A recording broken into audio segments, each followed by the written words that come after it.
Salam alaikum. Bonjour tout le monde. Aujourd'hui, je représente le rapport de stage de fin d'études. Le thème des analyses bactériologie des eaux de boisson à laboratoire LEDERM. Je suis Mohamed Bouhayet, titulaire en licence professionnelle en agroalimentaire, la faculté polydisciplinaire d'Arodante, Université Ibn Zor. Encadré par le professeur Nadia Al-Qadmiri et Leila Boukbis. D'ailleurs, c'est le professeur de la faculté polydisciplinaire. Et avec Madame Hafida Al-Qra', c'est la responsable du laboratoire.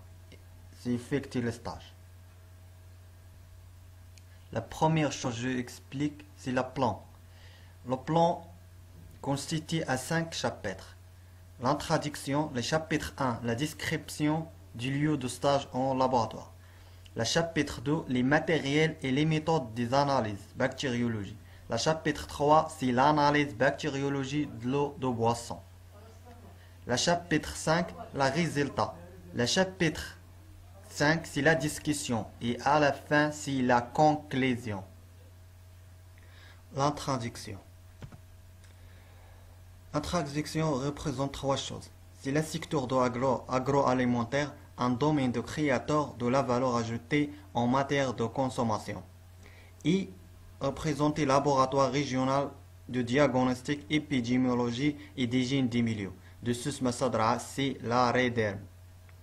Et représenter les analyses bactériologie des eaux se baser historiquement sur les mises en évidence et indicateurs de la contamination fécale.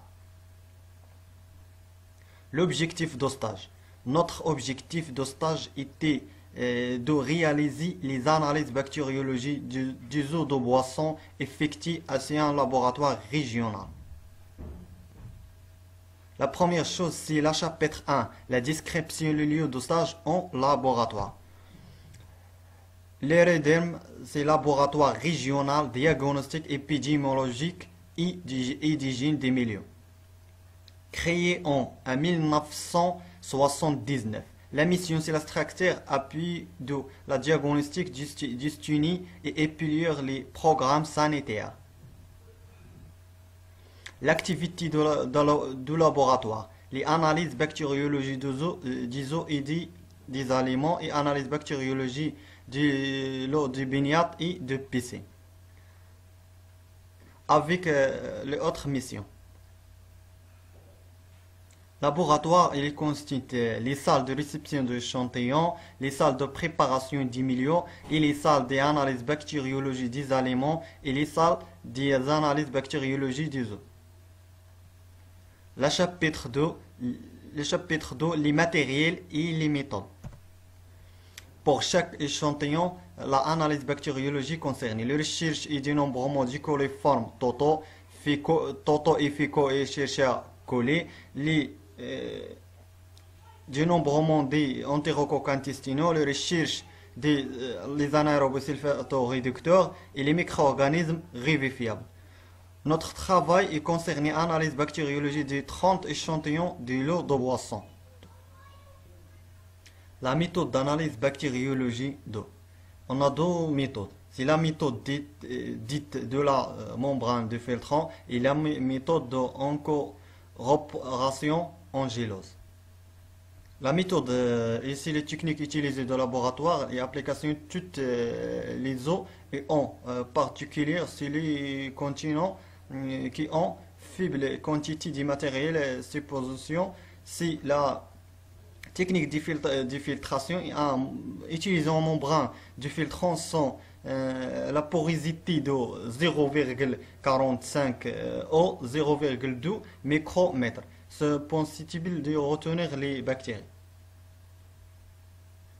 Voilà l'étape où les méthodes d'analyse, on utilise la technique de filtrant. C'est la méthode et les manuels de filtration de l'eau. Et les méthodes d'incorporation en gélose. La méthode est fréquemment utilisée pour les recherches des bactéries aérobies vivifiables. Voilà la méthode d'incorporation. Maintenant, je explique les milieux de culture utilisés pour induire les bactéries. Le tiergitol est ici, on utilise les cherche les coliformes et l'extrait de levure, on recherche les micro-organismes vivifiables et les milieux slanites, and Brackley, on utilise pour inducter les entérocoques intestinaux. Et les milieux TSC, on utilise en inducter les anaérobies sulfato-réducteurs. Le chapitre 3, les analyses bactériologie de boissons. Les paramètres de recherche dans l'eau de boisson et les protocoles de dénombrement. On a dans l'eau de boisson, on cherche 5 bactéries, les coliformes totaux, les Escherichia coli ont les coliformes fécaux, les recherches de entérocoques intestinaux, les anaérobies sulfato-réducteurs et les micro-organismes vivifiables. On a par exemple le protocole d'analyse et de dénombrement. La première chose, la mise de 1 ml d'échantillon pur ou dilué dans une boîte de Petri de 90 ml et ajoutant 20 ml de gélose d'extrait à l'extrait de levure à maintenant de 46 degrés et incuber les boîtes. À 22 degrés Celsius pendant à 72 heures, en les 36 degrés pendant à 48 heures. Et à la fin et après l'incubation, le contour toutes les colonies blanches dans la boîte contenant maximum de 300 colonies. Le nombre de colonies, on utilise la unité d'efficace colonie par millilitre. On a l'étape de lecture des résultats. Lecture des résultats du coliforme après l'incubation sont considérés comme les positifs. Les boîtes ayant des colonies caractéristiques couleur jaune avec le jaune, voilà, c'est les colonies typiques. Lecture des résultats des anaérobes sulfateurs dicteurs. En fait, lecture après à 48 heures, on considère toutes les colonies noires comme les résultats du sport des bactéries anaérobes sulfato-réducteurs. Voilà, c'est les colonies typiques. On présente les spores. Lecture des résultats micro-organismes vivifiables. Le dénombrement des colonies effectué par le contour. Les colonies affichage numérique, non résultat exprimé en unité. Le format, on a des colonies blanches. Voilà. La lecture des résultats du entérocoque intestinaux. Les boîtes sont incubées à 37 degrés pendant 48 heures. Toutes les colonies présentant en couleur rouge et rose marron considérées positives. Voilà, c'est les colonies typiques ou positives. Le chapitre 5, c'est le résultat. Le résultat d'analyse de l'eau de boisson à le mois mai de 2017. La nature de l'échantillon sont à 4 types d'échantillons. On a de l'eau. Le réseau traité, le réseau non traité, les puits traités, les puits non traités. Le nombre d'échantillons examinés. Dans le réseau traité, on a nombre d'échantillons examinés, c'est 24. Et le réseau non traité, 12 échantillons examinés. Et les puits traités, 3 échantillons examinés. Le puits non traité, 1 échantillon examiné. Le nombre d'analyses effectuées pour les réseaux traités à 144, les réseaux non traités 8, etc. Les nombres d'échantillons non conformes pour le réseau traité, les 5 échantillons non conformes présentent des coliformes totaux. Et pour la réseau non traité, les 2 échantillons non conformes présentent les coliformes totaux et le entérocoque intestinaux, etc. C'est la pour traiter un coliforme totaux.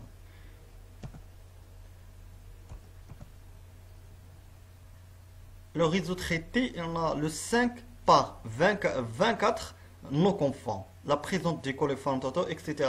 22 conformes, 3 sur 3, c'est toutes les produits sont conformes. Les puits non traités, c'est tous les non conformes. C'est le chapitre 5, la discussion. Un d'eau de boisson traité en l'eau on peut consommer sans danger pour la santé. Il ne doit être ni toxique ni antiphysité par des bactéries.